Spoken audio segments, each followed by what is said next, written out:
2, 3.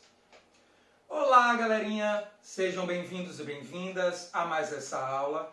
Eu, professor João Nolasco, serei o guia de vocês nessa incrível jornada histórica de um dos conteúdos mais importantes da história da humanidade, que é a Grécia Antiga, sobretudo a Grécia Antiga Clássica.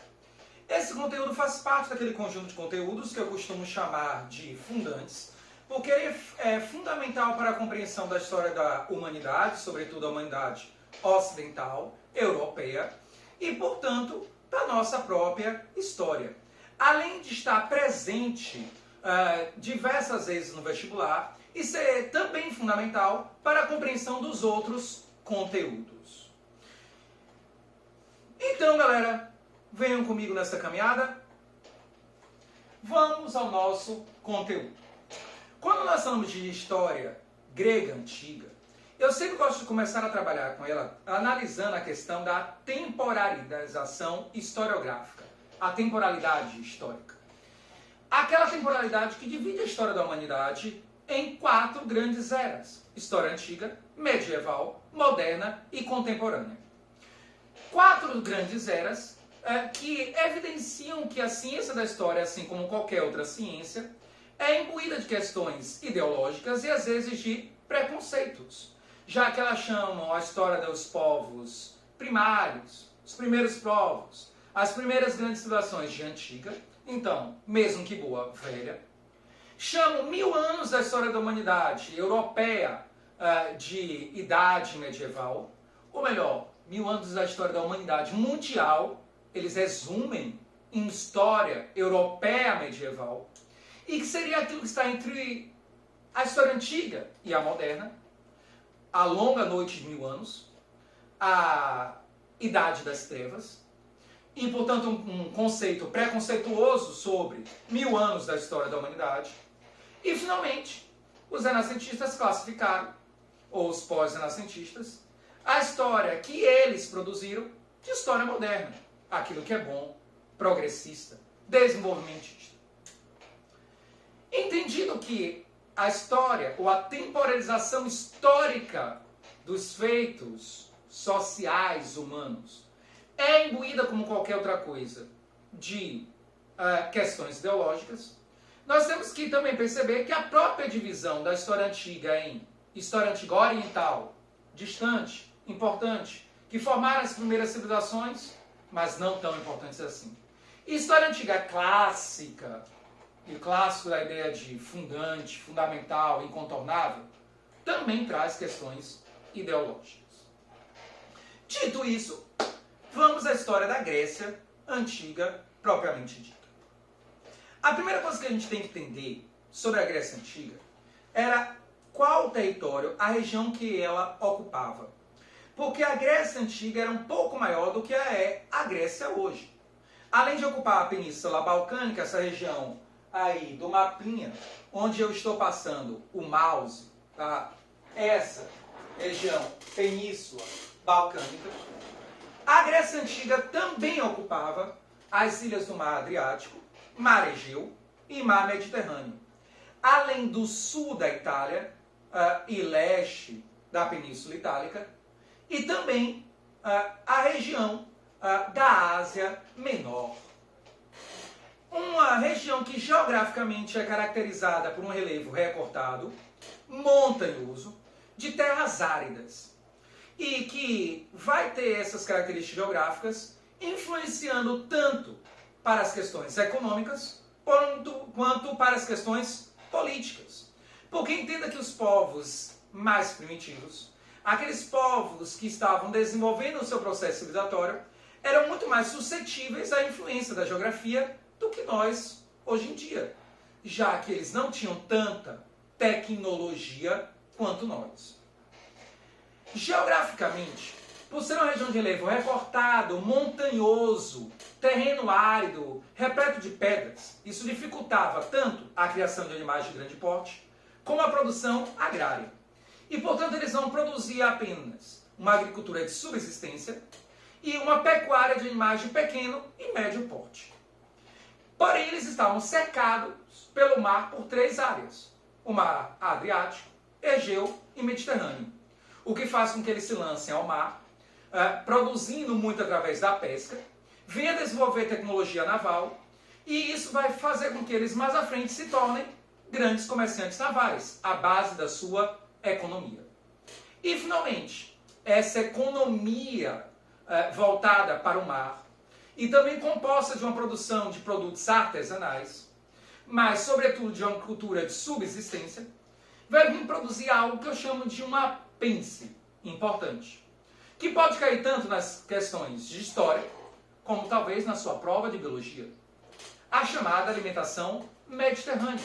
Uma alimentação composta de peixes de água fria, ricos em ômega 3, de carne com pouca gordura, de bode, cabra, ovelha, leite com menos lactose, já que a cabra produz um leite com menos lactose e menos inflamatório, azeite de oliva, vinho e trigo através do pão integral.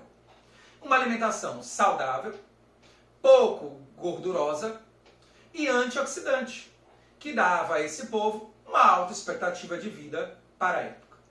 Geograficamente ainda, o relevo recortado montanhoso dificultava a comunicação interna, o transporte interno terrestre e, portanto, facilitou o desenvolvimento daquilo que nós chamamos de cidades-estado, que nós iremos ver um pouco mais à frente. Entendida a geografia grega e a influência da geografia para a política e para a economia, então precisamos saber que a Grécia está dividida historicamente em 5 fases históricas. As 2 primeiras, que está dentro do chamado período pré-histórico, ou como eu gosto de chamar, a história antes da escrita.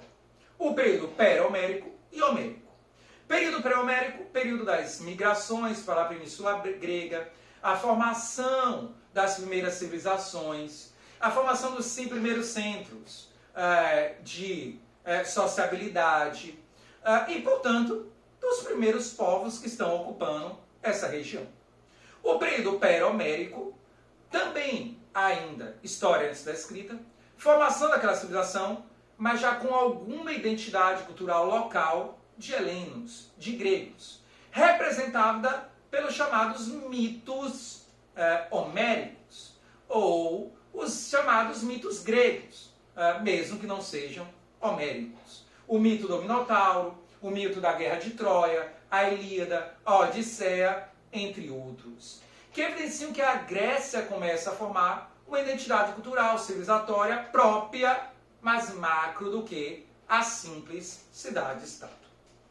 O período arcaico, o período onde a civilização grega formou as cidades-estados, os primeiros centros urbanos autônomos independentes já civilizados, e os 2 últimos períodos, os mais importantes da história da Grécia, o período clássico e helenístico.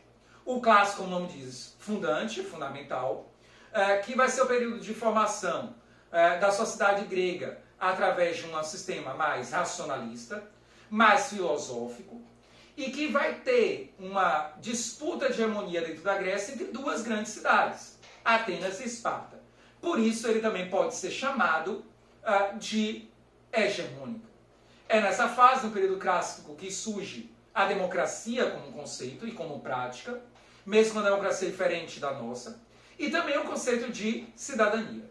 E o último grande período, o período helenístico, que é o período em que a Grécia é dominada, conquistada pelo Império Macedônico, e que se forma como um Estado unificado e acaba se expandindo e se tornando o 2º maior império da história da humanidade.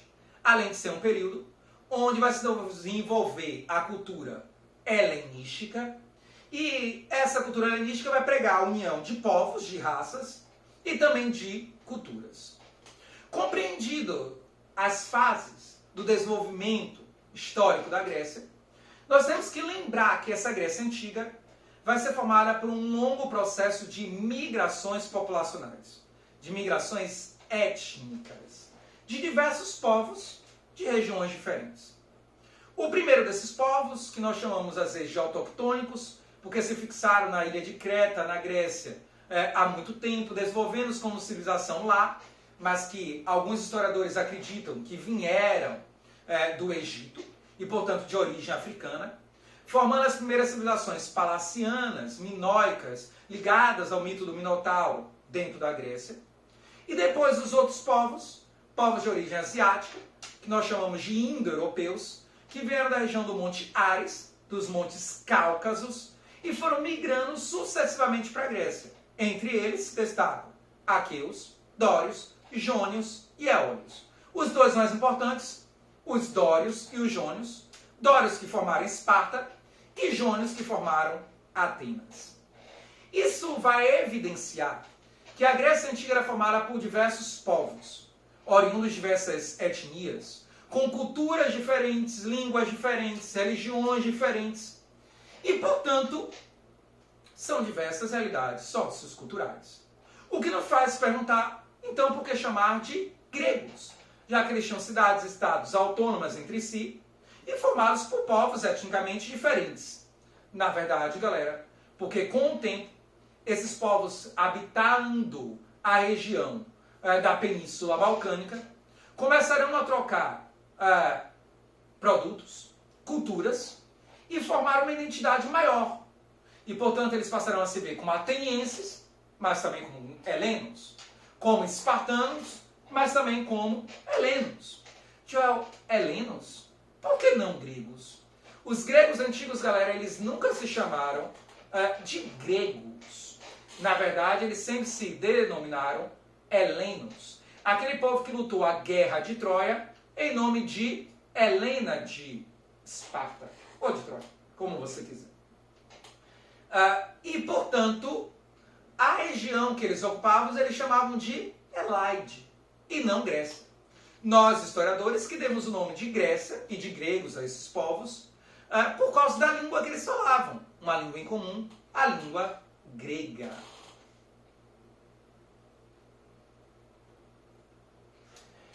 Para concluir esse processo de formação populacional da Grécia, nós precisamos agora analisar, na verdade, 3 coisinhas.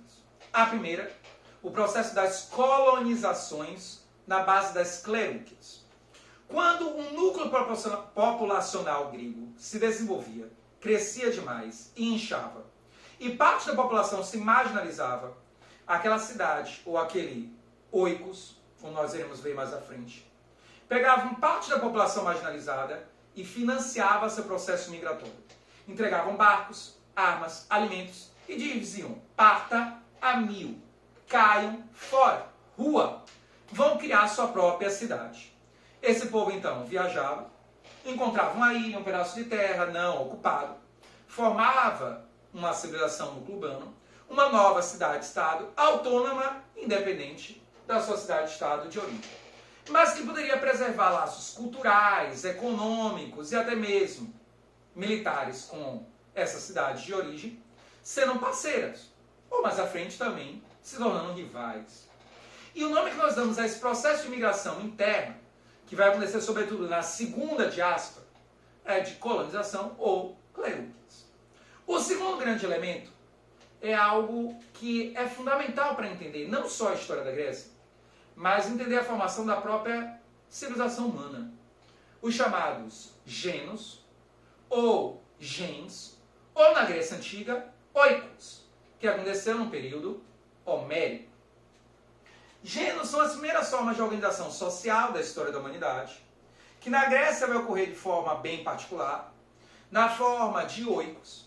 E esses genos são unidades básicas de organização social, de produção econômica e de organização política, geralmente formada por pessoas que têm uma mesma origem étnica e familiar, com laços consanguíneos e guardam a mesma cultura, que produzem economicamente através de um sistema comunitário, baseado na agricultura e na pecuária de subsistência, e também fechados para um relacionamento externo mais aprofundado.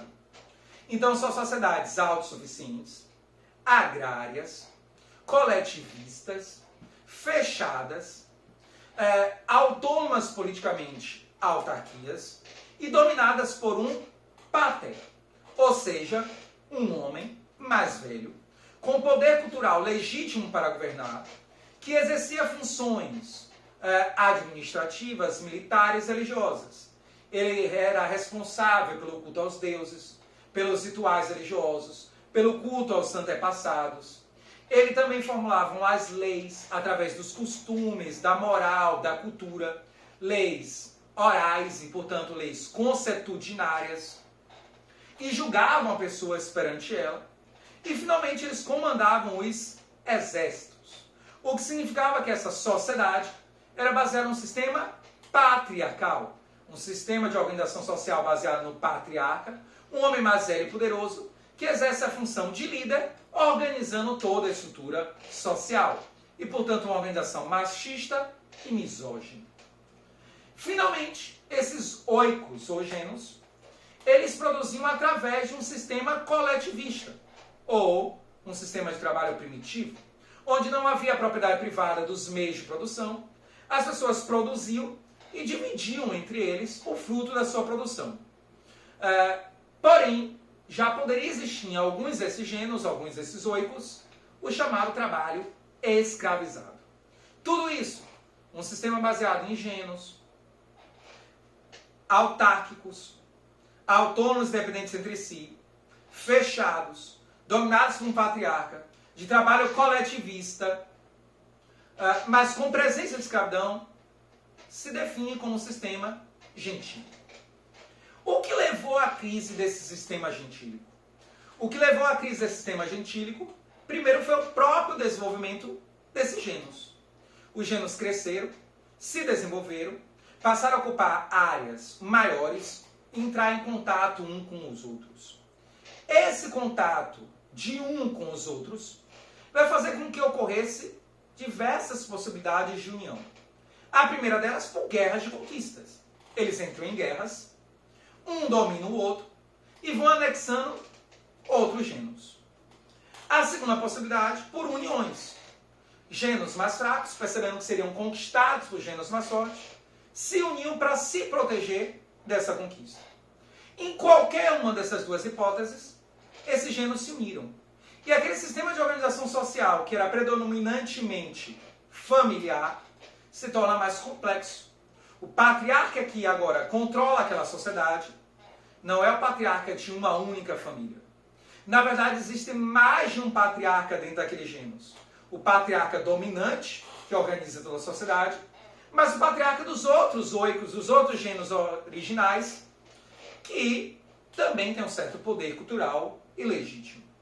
A partir do momento que você tem um sistema que suplanta as características familiares, se torna mais completo ou mais complexo, com mais de um patriarca e mais de uma cultura, você deixa de ter gêneros, ou, na Grécia Antiga, oikos. E passa a surgir o que nós chamamos de polis, ou seja, cidade. E, portanto, nós saímos do chamado período homérico, entramos no período arcaico, porque o que marca o surgimento do período arcaico é o surgimento da polis, da cidade grega. Polis, que é dela que vem a ideia de política, porque os gregos entendiam que a polis, a cidade, era o lugar da vida política, já que o conceito de política é toda a relação social entre seres humanos que tem questões de poder. E toda a relação social entre seres humanos tem questão de poder. E, portanto, política é a vida em coletividade. Essas cidades-estados, essas polis, vão se organizar, na verdade, através de um conceito histórico que nós, historiadores, formulamos, de cidade-estado. Cidade-estado é o nome dado para designar cidades que se autogovernam. Núcleos urbanos, que têm sua própria cultura, sua própria civilização, mas, sobretudo, seu próprio sistema administrativo, autônomo e se auto-rege. Cidades que formam uma nação, uma identidade cultural.